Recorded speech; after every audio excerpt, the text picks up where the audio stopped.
Section 1.2. In this lecture, we will see sets of numbers, algebraic operations and expressions, computing with fractions, natural number exponents, grouping symbols and order of operations, inequality symbols, and absolute value. So let's start with sets of numbers. We have whole numbers, natural numbers. The only difference is the whole numbers includes 0, but not natural numbers. The integers. So this is very important. When we say integers, we mean 0, positive numbers, and negative numbers, the whole numbers, and the negative numbers together. And we have rational numbers, and also this is an important one. Rational numbers, this is the set builder notation for it. So we take two numbers from the integers and we write them as fractions, and then we get the rational numbers. So here we will read this one as a divided by b, or a over b. So this you will hear it a lot. Okay, this a over b, you will hear this a lot. And okay, let's pick some numbers from here. So if you take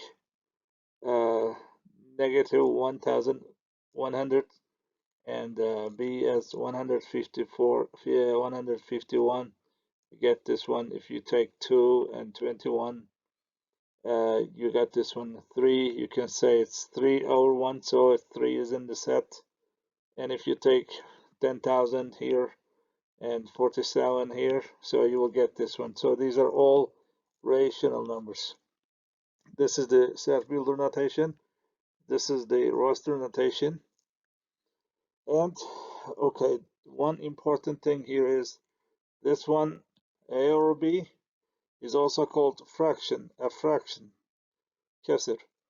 And here the numerator is called, this one, the number on the top is called numerator, the number at the bottom is called denominator. So it is important here. You will see these, you will hear them a lot from your mathematics teacher, so please memorize them.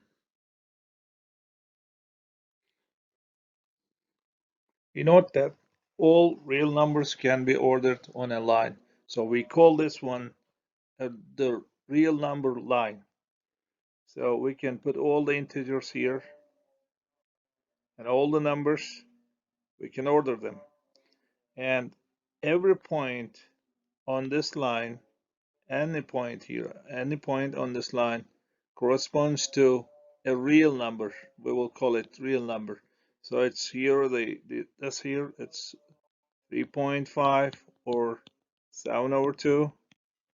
And this point corresponds to another one. And every point on the real line corresponds to a real number. So some of the numbers are listed here. Negative square root 7, it's somewhere here. And negative 2 is here. Negative 5 over 3 is somewhere here. 0 here. Pi, we know it's somewhere here, right? Okay. So an irrational number is a real number that is not rational. So some numbers cannot be written as a fraction of whole numbers or integers. So this is how to show it in set builder notation. So we say all the real numbers, not irrational one, not rationals, are called irrationals. So some examples of irrational numbers are square root 2 and pi. So we can look at the inclusion relations between the sets of numbers. So the biggest set here is the real numbers. Then we can divide the real numbers into two subsets, rational numbers and irrational numbers. And rational numbers includes integers, and it includes whole numbers, and it includes natural numbers. So you can see natural numbers is a subset of whole numbers,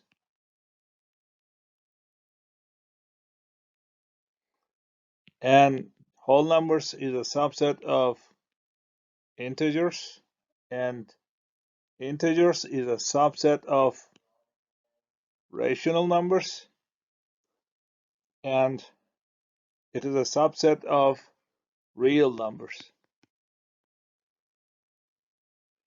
And irrational numbers, the set of irrational numbers, we denote it with I, is a subset of real numbers. And as we see, the union of rational numbers and irrational numbers is equal to the set of real numbers. And we see the intersection of rational numbers and irrational numbers is empty set, which means rational numbers and irrational numbers are disjoint sets. They have no common element, or they have no element in common. Now, one important property of real numbers is they can be represented by decimals. So we will call this representation decimal representation, and the notation we will use is decimal notation. Now look at these numbers. It's a fraction here, 3 over 4, 0.75. So when you put these numbers in the calculators, you will get this type of expression. So you will see this. So this type of expression is called decimal representation of numbers. So calculators always show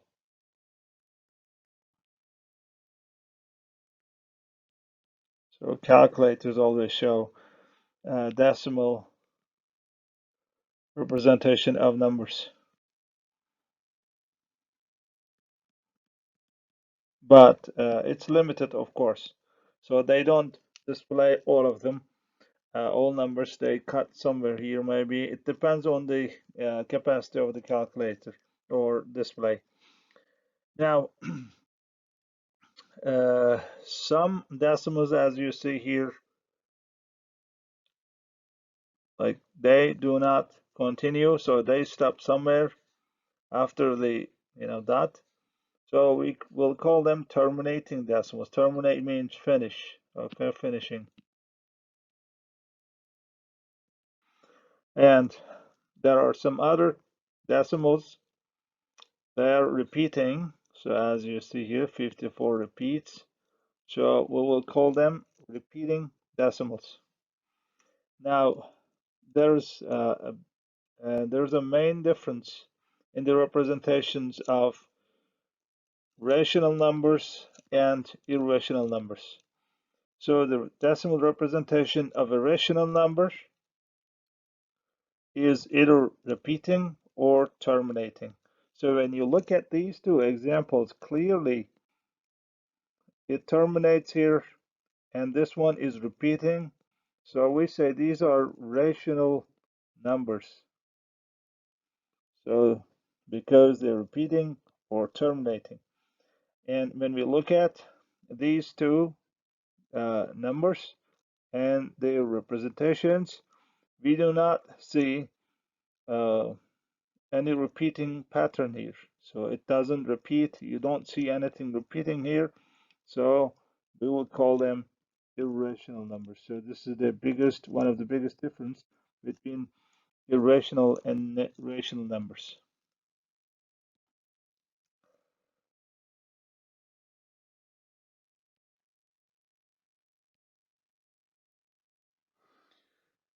Now let's do an activity about classifying the numbers. Put a check in the box if the number is an element of the set at the top of the column. Okay, -3, it's a real number for sure. It has a place on the real line. It's a rational number because it can be written as -3/1. So if it is a rational number, it cannot be an irrational number. And -3 is also an integer. And is it a whole number? No, the whole numbers are, we know, they start from 0, it goes 0, 1, 2, 3, and so on. So it's not a whole number. Now, 22/7, it is for sure a real number. Is it a real? It is a rational number because it has a whole number divided by, uh, okay, an integer divided by an integer. Is it a rational number? No. If it is rational, it cannot be irrational. Integer? No. Whole number? No. -pi, it's a real number. We know its place. It's -0.1, 3.1415, and so on. So it has a place on the real numbers. At least it has a representation, decimal representation. Is it rational? No. We don't see any pattern here, repeating or terminating. So it's an irrational number. Is it an integer? No. A whole number? No. 3.14, it's a real number. Is it a rational number? Yes, because we can write it as an integer divided by another integer. If it is rational, it cannot be irrational. It's not integer. It's not whole number. Now look at this number. It doesn't stop. Its decimal representation does not stop or not repeating.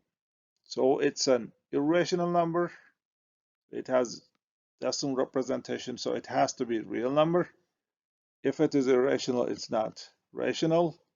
It's not integer. It's not whole number. So when you look at this one, when you do this calculation, you will get 121. So 121, okay, this anyway, in any case, it's a rational number. It's a real number. It's not irrational. Is it an integer? Yes, it gives you 121, which is integer. And is it a whole number? Yes. Now, when we look at this representation, decimal representation, we see a repeating number. So this repeating number says it's a rational number, it's a real number, and it's not irrational. And when we look at here, it's definitely not an integer and definitely not a whole number. But when you look at here, if you calculate this one with a calculator, you will see it's 75. So 75 is a real number. It's a rational number because we can write it as 75/1, and not an irrational number. It's an integer and it's a whole number. Algebraic operations and expressions. In mathematics, we use more than numbers. We don't use the numbers, but we use some operations and some expressions. So basic operations on real numbers are addition, subtraction, multiplication, and division. So here are the symbols we use when doing them. And here are the word, okay, words for these symbols, like we say plus, times, minus, and divided by. Now variables are, okay, these are the letters and or symbols that stand for a set of numbers. So variable in Arabic, it's متغير.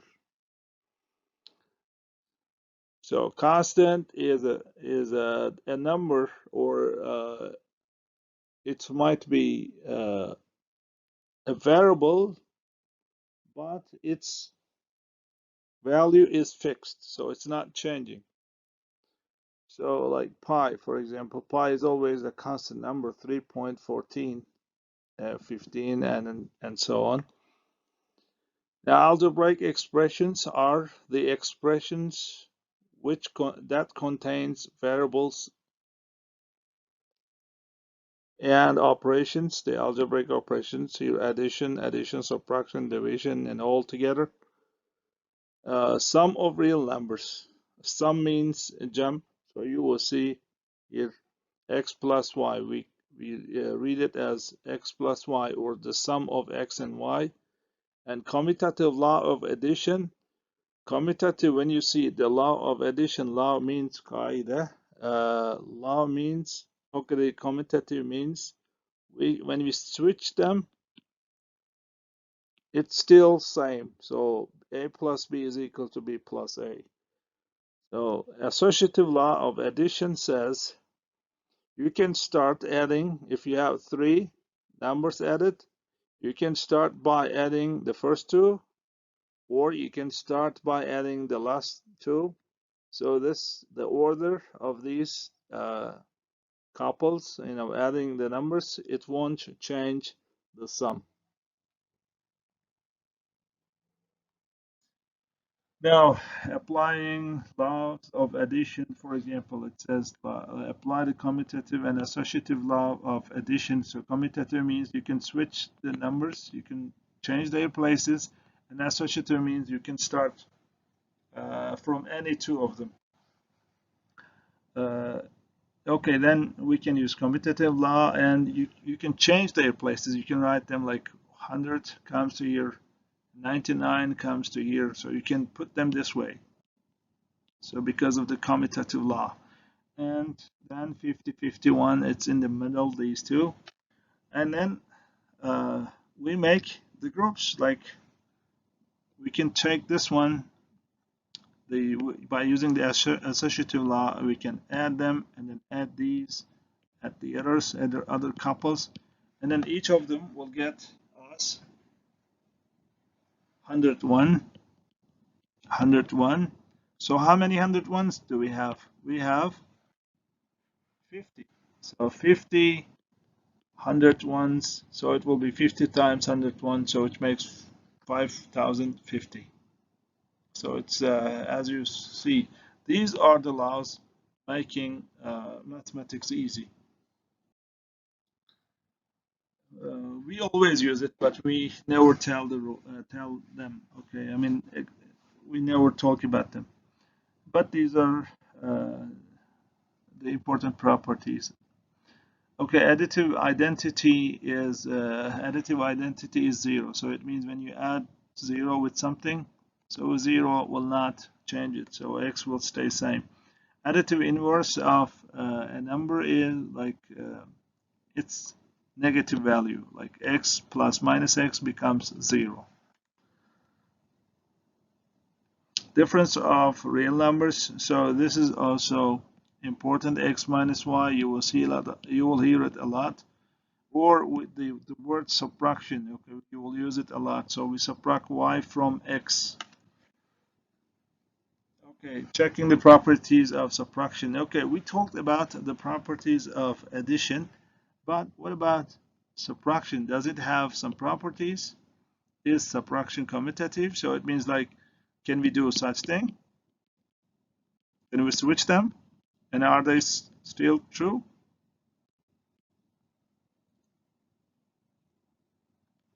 Okay, look at here. It's not true because you put 1, 2, 2 minus 1. Okay, when you switch them, as you see, they're not same. So subtraction is not commutative.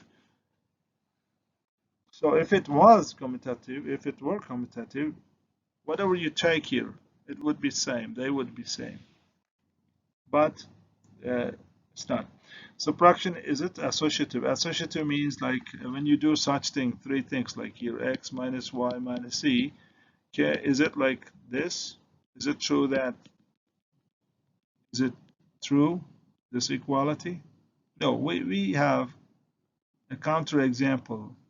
Counterexample means an example that shows your claim is wrong, is false. Now you put 1, 1, 1, 1, 1. As you see here, it will be 0, minus 1, and here is 1 minus 0. So as you see, minus 1 equal to 1. This is not true, so this is false. Okay, we came to the product of real numbers. So as this is important, you will use it. You will hear it a lot. A times B, or A multiplied by B. This is an important one. Now A and B are factors of the product. So the result of multiplication is called product. And these are called factors. So 6 is the product of 2 times 3, or this, 6 is the product here. And when you say these are the factors of 2, factors of 6, sorry.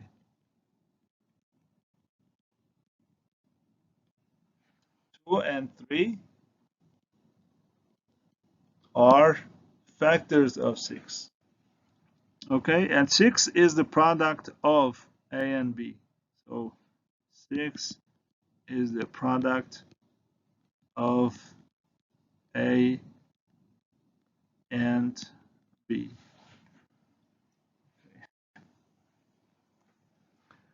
Okay, I will erase them.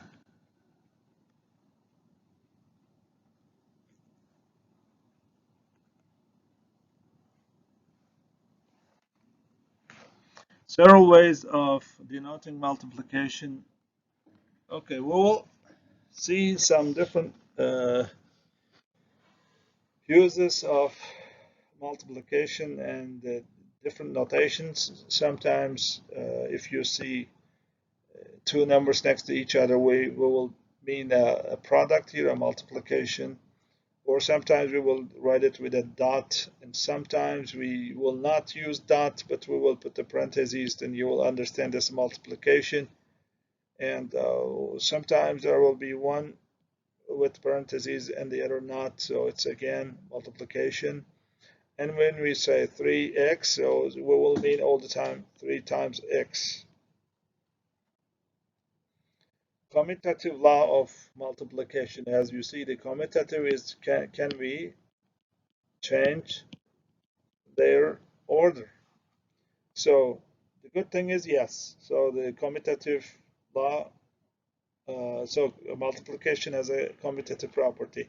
And the associative law is, again, when we write three of them, when we list more than two, shall we start from multiplying these two or these two? So this one says it doesn't matter. You can start here or you can start here. Okay, let's see an application of laws of multiplication. For example, let's try to calculate this. Let's multiply it without using calculator. So the good thing is we have commutativity, so it means we can switch their places. Sorry, we can switch these two, and then we can change the order. And now we can start from this part. It will be 10 times 129, so it will be 1290. So the algebraic operations and expressions, the multiplicative identity is 1, because when you multiply with x any number, so it will not change the number. So we will call it multiplicative identity. 1 is multiplicative identity. Multiplicative inverse is the 1 over x. So it's x times 1 over x is equal to 1. So, or 1 over x times x is equal to 1. So 1 over x is the multiplicative inverse, and we will call it the reciprocal of x. So this word here, the reciprocal, is the main thing here. So you will hear this a lot, reciprocal of x. So when we say reciprocal of x, you will keep this in your mind. It's 1 over x. Reciprocal x reciprocal over x, 1 over x. Zero factor property is another important thing. So it says x times y. If x times y equal to 0, so the product of two numbers is equal to 0, then one of them should be equal to 0. At least one of them should be equal to 0. So what type of questions we solve with this property? We can solve some equations by using this property. For example, let x be a real number. If this happens, if x minus 1 times x plus 1 equal to 0, what are the possible values of x? So we know x is a real number, so it will be a real number. It will be a real number. So if the product of two real numbers is equal to 0, then one of them, at least one of them, should be equal to 0. So it says this has to be 0 or this has to be 0. And then you can check x equal to 1 here and x equal to minus 1 here. So these are the possible values of x. Another law of multiplication is the distribution of multiplication over addition. Here it says if we have a plus b times c, then we can distribute this a to c and b to c, or the other way, if it is like a times b plus c, then you can multiply a with b, then with c. Okay, let's see an example how we use it. Now, we generally use this one in dealing with the polynomials and the algebraic expressions. So, for example, okay, these are easy, I guess, like 5 times x, 5x plus 20. So this 2 times x and x plus x times x. So it will be 2 plus x, 2x plus x squared. Now let's try to do the part C only.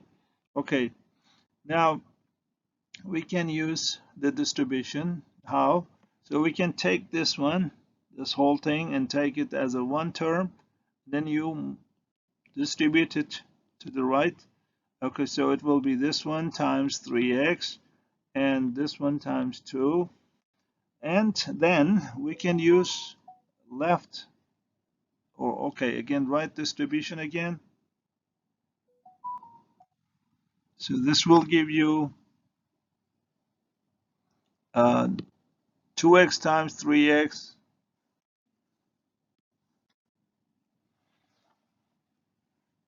Okay, then this time 3x times, okay, I will do right distribution. Okay, it's 2x times 3x, and again 3 times 3x, and for this one we have 2 times 2x and 2 times 3. So at the end we'll get 2x times 3x plus 3 times 3x. So at the end, okay, when we do this calculation, at the end we will end up with x squares, and we will end up with the numbers with x, and then we end up with this constant, so it will give us this polynomial 6x squared plus 13x plus 6. Okay, let's look at the next slide. So it's about the properties of negatives. So these are also important ones because some students, they don't remember these, so it's a reminder. So it's negative minus, okay, negative of a negative number is itself a, and negative number times negative number is positive. So, and negative 1 times a, okay, you can write it as negative a, and negative a times b is equal to a times negative b, which is equal to minus a times b. And there is the distribution law of multiplication over subtraction. So it's almost same as in addition, but here we have minus. Now let's see this one in an example. Okay, let's look at B. So we can use the right distribution law of multiplication over fraction, then okay, look, you take it as one term, then you multiply, and then when you multiply with them, you get this one. Now use right, then we get this one. Now after some simplification and calculation, we get this polynomial. You know, this here we teach it this way, but also they use other quick methods. They do, okay, we distribute it this way and we distribute it this way. And you know, there are different methods, but they all use the same property. Let's look at the fractions now. A division of real numbers. So we generally denote it by this notation, a over b, or a divided by b. Uh, and the result is always, we say quotient. So when someone says quotient, so it means this, or uh, generally this is fraction, but sometimes we call it also quotient of a and b. Division involving zero. Zero divided by anything but zero is zero. So it means a, if for any a not equal to 0, 0 a over a is 0. So a over 0 is undefined. Equivalent fractions, if two fractions are equivalent, if they're equal to each other. So how do you check them? You can directly multiply these two and multiply these two. Then if they're equal to each other, or their difference is equal to 0, so then they're equivalent. We have a cancellation law for fractions. So if you have a common factor in the numerator and the denominator, then you can directly cancel them. But be careful, it has to be multiplication here. So if they're multiplied, then we can cancel. And in the same way, the same thing happens if there's a division. So in this case, you can also simplify them. Now let's look at this example. We try to determine whether the following are true. So is it true? How can we check it? We know the method. The method is we multiply these two and check if their difference is 0 or not. So we do the multiplication. When we look at their difference, and it turns out to be 2 squared 2, which is not 0. So they're not equivalent. The equality is not true. But when we look at B, we do the same. Sometimes we call it cross multiplication. But anyway, we do some cross multiplication here. We look at the product. We look at the difference, and okay, this one is done in here, I guess. And this one is done in here. And okay, we subtract these two and we get it's equal to 0. It means yes, this equality is true.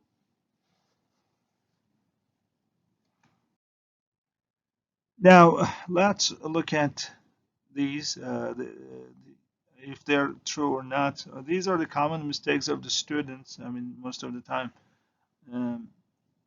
This here, 2 plus pi over 3 plus pi. So some students do it like this. Pi cancel out, and we got 2 over 3. Is it true? No, this is not true. I mean, when you check it, when you try to check it, you will see it's not. So 3 times, as you will see, 3 times 2 pi minus 2 times 3 pi is not equal to 0. You will see it. You will see it will be equal to pi, so it's not equal to 0. This is false. And let's look at here if this is true or not. If this cancellation turns out to be true or not, let's check. So that some students do it this way, like 4 cancel each other and x cancel each other, and it leaves us 2. Okay, let's check it. 2 times x plus 4, is it equal to 2x plus 8? No, sorry. Yeah, it's 4, sorry. It's here, this one. And here these two, we multiply them. Like 2 over 1. You can do cross multiplication after you say 2 over 1.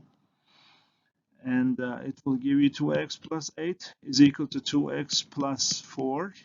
So they're not same. Even 2 guns, even 2 are gone. So if 8 is equal to 4, not true. Like 8 minus 4 is not equal to 0 for sure. And is it true? Okay, I think it's easy to check 2x plus 3. Okay, when you do this cross multiplication, you will see they're same. So this is true, and this is false. Now we look at the fractions, the operations on fractions, and the properties of fractions, and we see sum of two fractions. Okay, so we see the cases if the denominators are same, and if they're different, what to do. And if we have a negative sign here, we can put it here or put it here. And about the subtraction, we see if the denominators are same, so we do subtraction between numerators. And if we have different denominators, we do it this way, like a times d minus b times c, and the denominator becomes b. The product of two fractions. Reciprocal means 1 over, so a over b, like 1 over a over b is equal to b over a. And the quotient means you divide them. So basically you flip the second one and multiply. Okay, we see some some examples on operations on fractions. Okay, then you can stop the video and do them first and check the answer.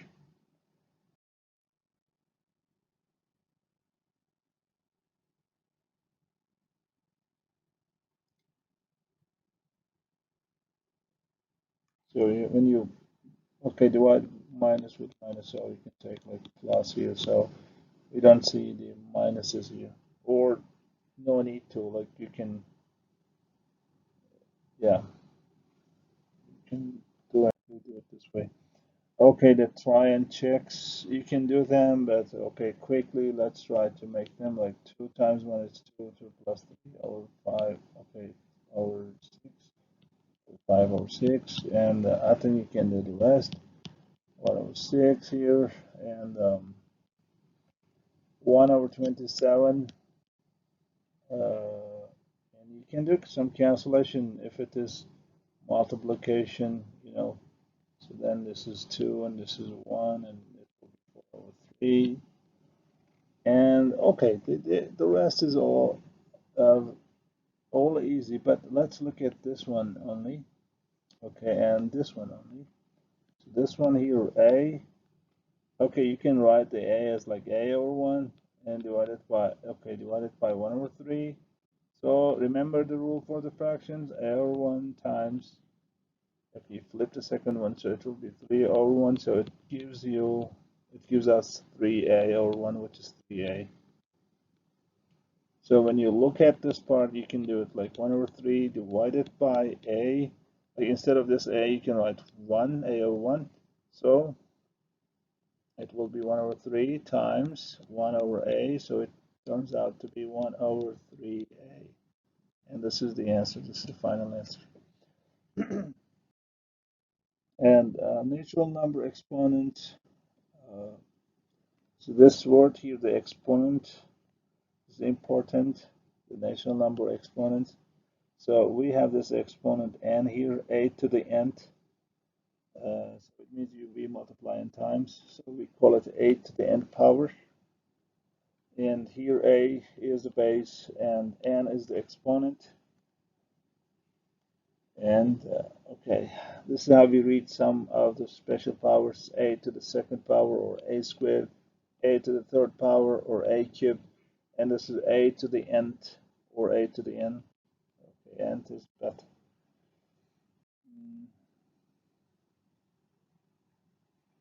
Okay, one thing we have to be careful here is this: the parentheses and okay, negative inside the parentheses, and there is no, okay, negative in front of 2, and there is no parentheses. What's the difference?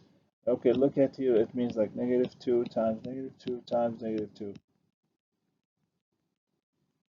Okay, so 4 times we multiply it, and then itself like negative times negative, negative, negative makes positive. So 2, 2, 2, 2, it makes 2 to the fourth, so it will be 16. But when this happens, I mean, when you look at here, this is negative 2 times 2 times 2 times 2. So it becomes negative 16. So as you see, there's a difference between them.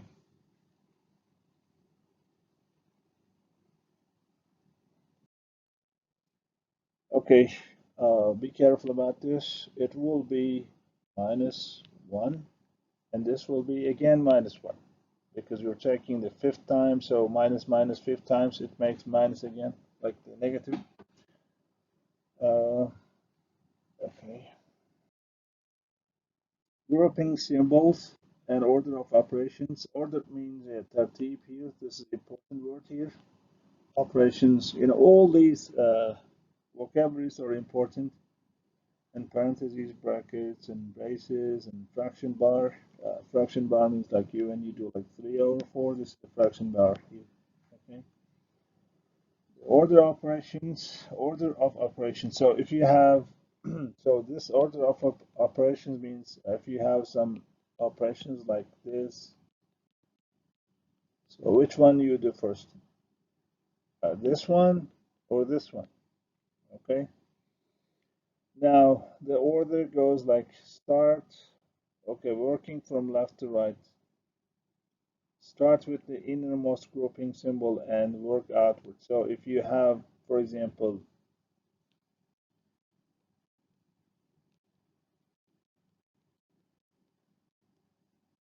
so if you have some group and then start the innermost group.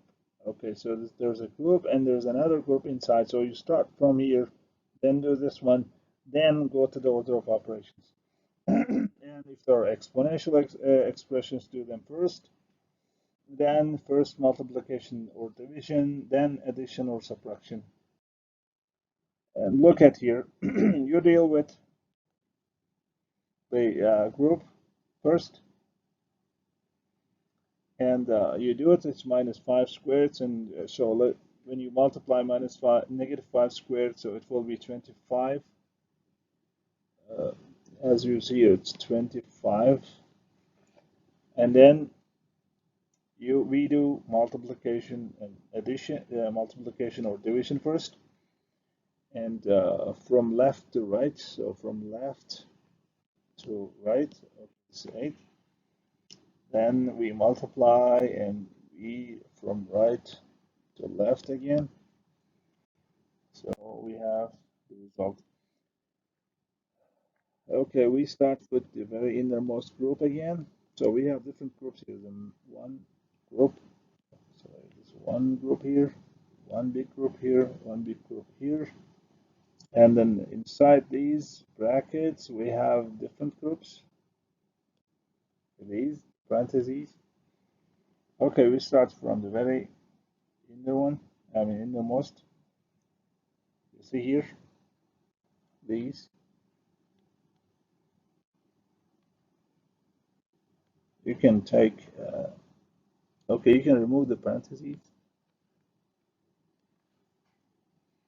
Then do the job inside the brackets. If there's cancellations or simplifications, then use the distributive law. Okay, so you use it this way, distribution, and you end up with this, and there will be some simplifications maybe, like the x's with the x's and y's, and we have different x values here, so these different x terms and the numbers here. So when you simplify them, okay, this and this and this one, for example, it will give minus negative 25, and okay, you can do the rest. Here is problem. Try and check. Please stop the video and try to solve it. Uh, the biggest one is this. So inside this one, there's this part here and this part separately. Okay, so I will do the very innermost. So this one here, the innermost is this one. So I will do 2 times 3 times 2, 6x minus 5, 3 times 5. Then 7 times 12, 7 times 2, so it makes 14.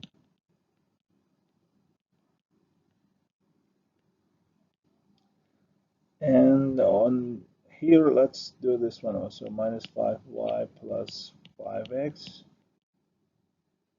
Be careful, negative, negative. So you multiply. When you multiply negative 5 with negative x, so you got plus 5x. Okay, be careful. Then we have this minus. So let's do this distributing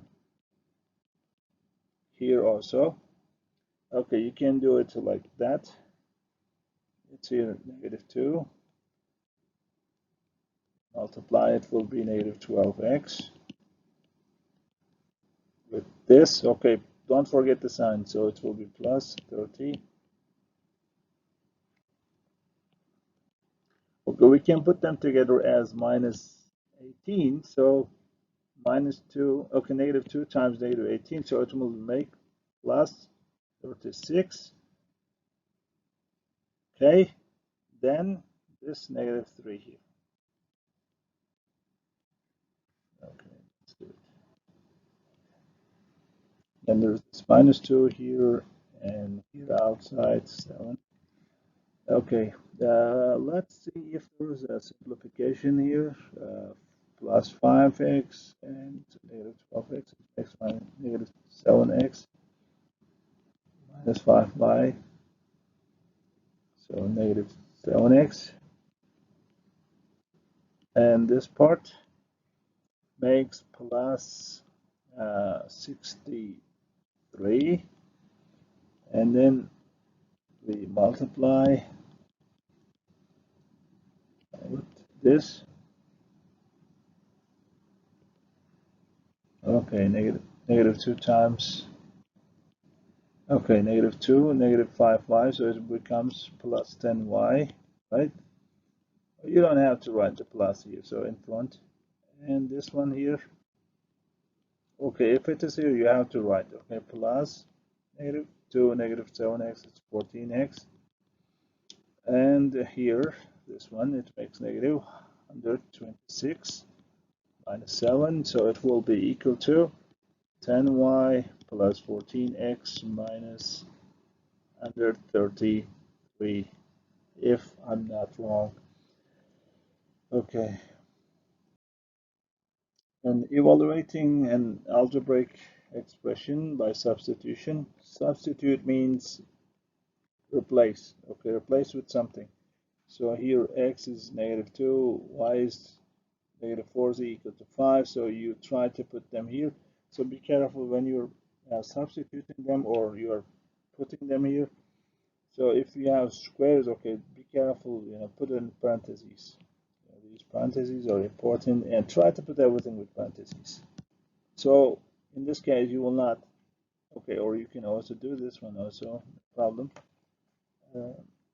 It will give you a better result or a correct result, okay. You will not do a mistake like if you do it this way. Like this one becomes 4 Okay, and last time, yeah. Okay, the parentheses makes a difference. So in hours, so you have to be careful. So here, after this, we can get this one. Now let's look at the inequalities. So inequality symbols and the absolute value. There is an order of the real numbers on the real line. So it's this way. So you see these are all ordered. So 1 is less than 2 and 2 is less than 3. So like when we say A is less than B, so we mean A is on the left of, okay, this is A, this is B, it's on the left uh, side of B. Okay, so A is less than B. So the order, there's an order between the numbers on the real line. So to say it like we say, A is B, so B is bigger than A if it is on the right side. So here are the verbal, expressions for, to express them, like equal, they are equal to, or equals, or we say is A is B, or A equal to B, or A is B equal to B, equals B, or these greater than, or less than, or equal to, if we have this sign here, and approximately equal to, and not equal to here. Okay, you have to know them. These are important things, like the all English vocabulary here is important. Inequality symbols. Okay, we continue. Signed real numbers. So indeed, so sign means negative sign and positive sign. So we have negative real numbers and positive real numbers. And if it is positive, it means it's bigger than 0. If it's negative, less than 0. Or non-negative, we say if A is bigger than or equal to 0. Non-zero if it is not 0. If non-positive, if it is less than 0. Okay. Okay, let's try to answer this question. Indicate whether the following statements are true or false. So if A is less than B, so we take two real numbers and such that one is less than the other one. So is it true that negative A is negative less than negative B? Is it true if this happens, if A is less than B? Is it true, this one? And we need to check this. And also for any real number A, is it true that negative A is always negative? Okay, let's check.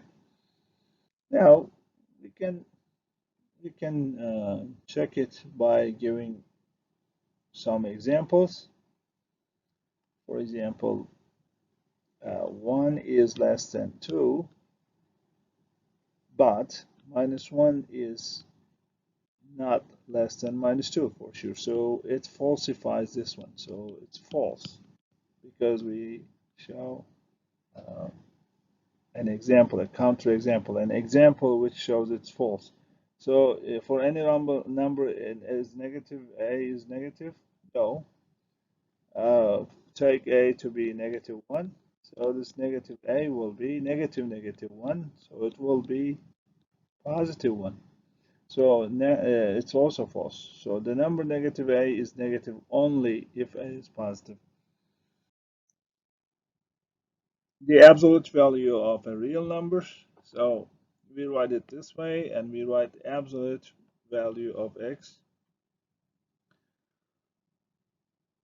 The properties of absolute value are those: it's always bigger than or equal to 0, and the absolute value of x is equal to negative, the absolute value of negative x. It is 0 if x is 0, and we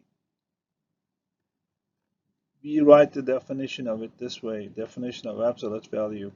If x is less than, I mean, if x is bigger than 0 or positive, or like bigger than 0 or equal to 0, then it gives the same value as inside. But if the inside is negative, then we multiply it with negative, so it becomes positive. It's negative x. So for example, okay, uh, I would, it's -1, it's -1, so it's positive. So it's if it is 1, so it's already 1. Okay, but for the negatives, we have to be careful. If it is negative, then we multiply with the negative, so it's positive. Okay. Okay, so the important thing is if you are taking the absolute of value of something, it is important whether the term inside it's positive or negative. So the first thing you have to look, is it negative or positive? So if it is positive, then write it as it is. But if it is negative, you have to multiply it with negative. So square root 2 minus 1, so you can check square root 2 is bigger than 1. So it will be square root 2. So square root 2 is bigger than 1. So square root 2 minus 1 is bigger than 0. So this is positive, so you leave as it is.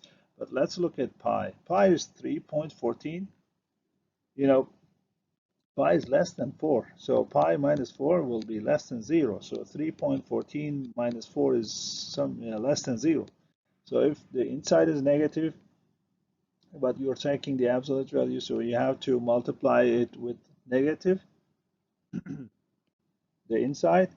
So it will be, okay, do the distributive law. So you will have 4 minus pi.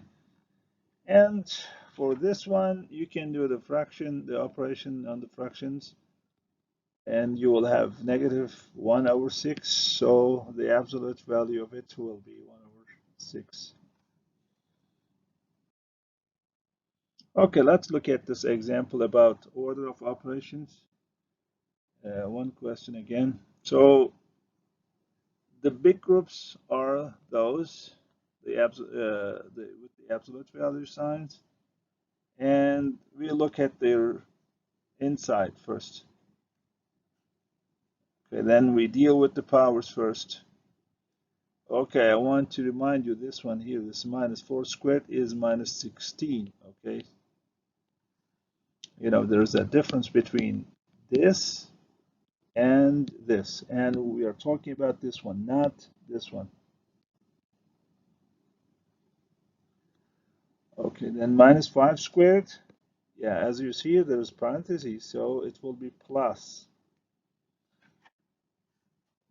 So we evaluate them, negative, negative, it will be plus, you see. So then after doing this job, we will get, okay, absolute value -8 is 8, so we end up with 81. Okay, this is the end of the lecture. Please do the worksheet problems with your instructor.